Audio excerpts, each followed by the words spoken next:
चला झाडासाठी अतिउपयुक्त खत बघूया. हे आहे कोरफड. कोरफड कुस्करून ताकामध्ये टाकले होते. कोरफड जमीन सुपीकता तर वाढवते, त्यासोबत थंडावासुद्धा प्रदान करते.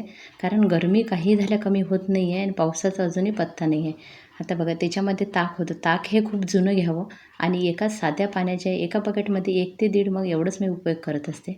बागेमधले सर्व झाडांना देते. कारण खत हे सेंद्रिय खत म्हणून उपयोगाला तर येते. एक टॉनिक म्हणून, बुरशीनाशक म्हणून काम करते. ताकामध्ये कॅल्शियम, फॉस्फरस, पोटॅशियम असतात. झाडाची मुळे मजबूत आणि पाने हिरवीगार करतात. त्यासोबत बऱ्याचशा कीटकांना सुद्धा लांब ठेवतात. जेवढं जुनं ताक असेल तेवढं उपयोगाला येते.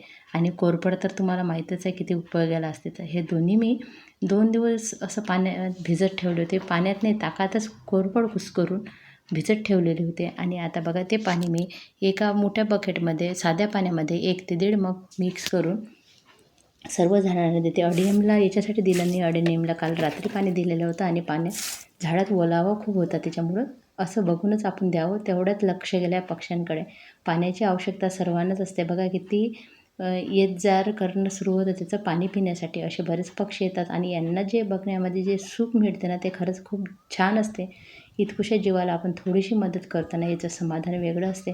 आणि आता ह्या खताबद्दलसुद्धा आपण बोलूया. हे खत मी गरमी आणि पावसाची इतकी वाट पाहत आहे ना, पाऊस अजून येतच नाही आहे. म्हणून म्हटलं चला आता थंडावा प्रदान करणारं खत आपण देऊया. जोपर्यंत पाऊस येत नाही तोपर्यंत आपल्या झाडांची काळजी घेणं आपलं खूप महत्त्वाचं काम असते. आणि त्याच्यामुळं एवढा उन्हाळा गेला पण मी झाडांना म्हणजे या उन्हाळ्यात मी फक्त सकाळी 1 वेळाच पाणी दिलेलं आहे झाडांना. आणि आपल्या झाडं खूप छान राहिलेलं आहे. काही झाडं खराब पण झालेलं आहे, जे काही ज्यांना पाणी मिळालं नाही उन्हाळ्यामध्ये. आणि जास्त गरमी जिथं होत होती किंवा गरम वाफा येत होत्या, त्या काही झाडं झालीसुद्धा खराब. पण जास्तीत जास्त झाडं हे वाचले आहे. याच कारणामुळे मी सकाळी बागेमध्ये पाणी देत होती. आणि काल अचानक असं झालं की काल सकाळीच मला 5 वाजता बाहेर जावं लागलं आणि झाडाला पाणी देता आलं नाही. आणि पण मला आहे ना, असं मनाला बरोबर वाटत नव्हतं, म्हणून मी संध्याकाळी येऊन झाडांना पाणी दिलं.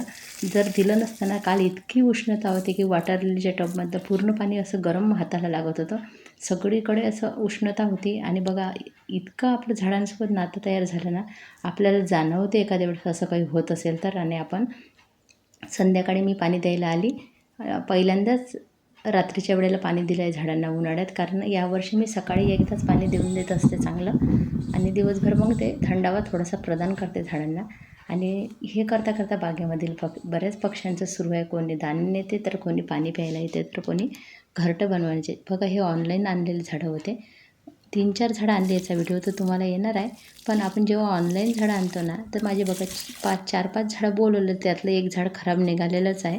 कारण असं नाही की पूर्ण झाडं चांगले आहेत. एखादं झाड खराब होतं, पण बाकी झाडाचा अनुभव माझा चांगला आहे. मी मिशोवरून काही झाडं बोलवले, पण काही झाडं लावले नाही. 1 झाड लावलं, त्याचा व्हिडिओ मी लवकर घेऊन येईन. कारण हे झाड आहे ना, एवढ्या उष्णतेत राहणार नाही, म्हणून एका झाडाच्या खाली छान असे ठेवलेले आहे. बघूया आता कधी लावायचा चान्स यायचे, पाणी कधी येते.